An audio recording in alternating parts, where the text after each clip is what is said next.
RSS প্রধান মোহন ভাগবত দেশের স্বাধীনতা দিবস নিয়ে যে মন্তব্য করেছেন তা ন্যক্কারজনক এবং দেশদ্রোহিতার শামিল।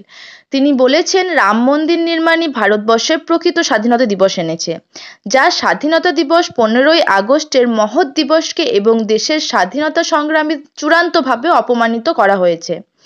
এআইসিসি এবং পিসিসির নির্দেশে আজ অর্থাৎ 20/1/2025 সোমবার জাতীয় কংগ্রেসের নেতৃত্বে মৌরেশ্বর বিধানসভার গদাধরপুর বাজারে এর তীব্র প্রতিবাদ ও ধিক্কার জানিয়ে পথসভা করা হলো।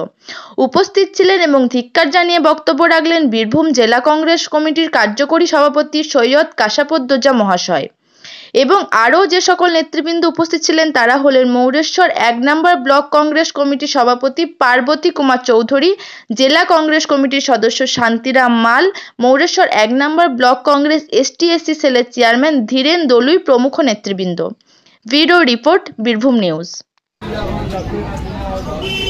মৌরেশ্বর বিধানসভার গদাধরপুর বাজারে মৌরেশ্বর 1 নম্বর ব্লক কংগ্রেসের নেতৃত্বে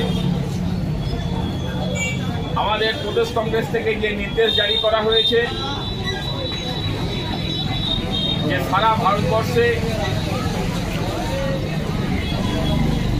এআইসিসি যে নির্দেশ নিয়েছিলেন যে আরএসএস প্রধান মোহন ভাগবত তিনি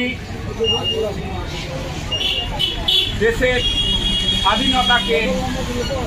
স্বাধীনতা নিয়ে তিনি কুৎসিত মন্তব্য করেছিলেন।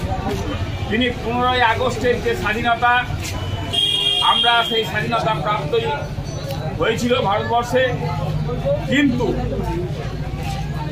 আরএসএস প্রধান সেই স্বাধীনতা মানতে তারা রাজি নন এবং এই স্বাধীনতাকে তারা প্রকৃত স্বাধীনতা বলে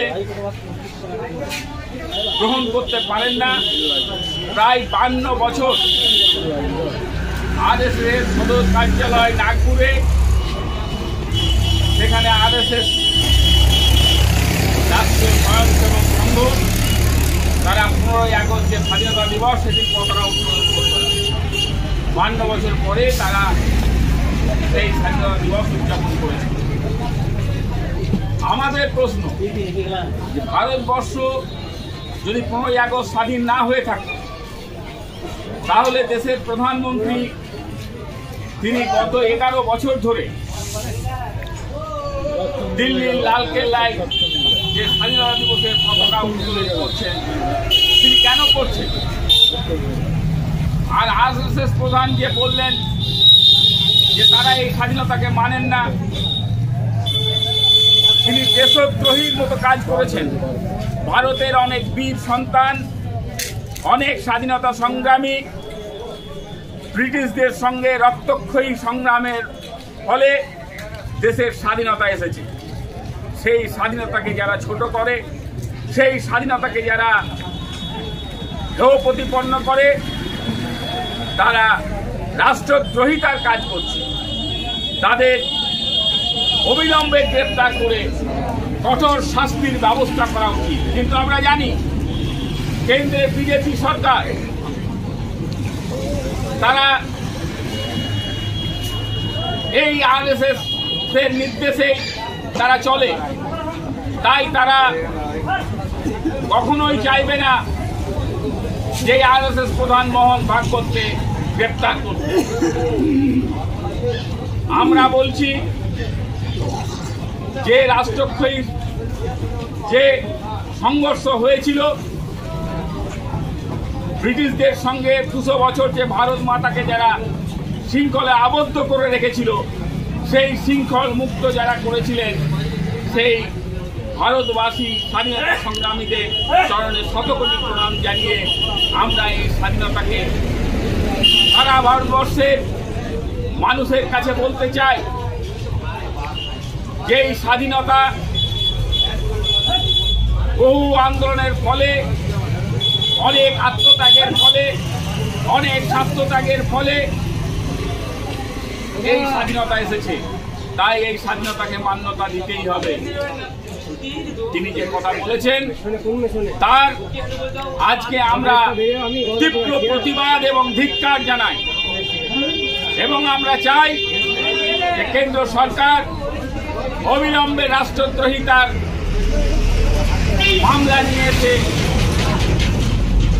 এই মোহন ভাগবতকে গ্রেপ্তার করে তাকে জেলে পুরার ব্যবস্থা করুন। আমরা জানি যে এই দেশটা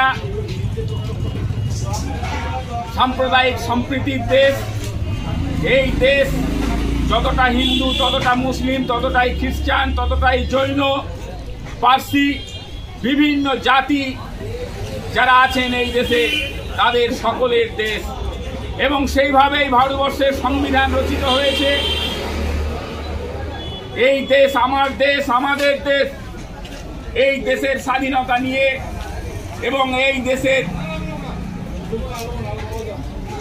সংবিধান নিয়ে যে ছেলেখেলা শুরু করেছেন আরএসএস এবং বিজেপি, আমরা তাদের এই সাম্প্রদায়িক মনোভাব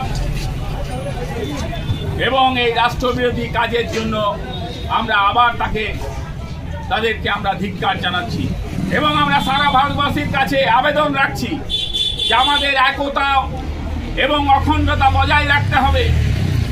কাশ্মীর থেকে কন্যাকুমারী পর্যন্ত এই অখণ্ড যে ভারতবর্ষ, সেই ভারতবর্ষের সম্প্রীতি আমাদের বজায় রাখতে হবে। সমস্ত জাতি, ধর্ম, বর্ণ নির্বিশেষে সকল শ্রেণীর মানুষ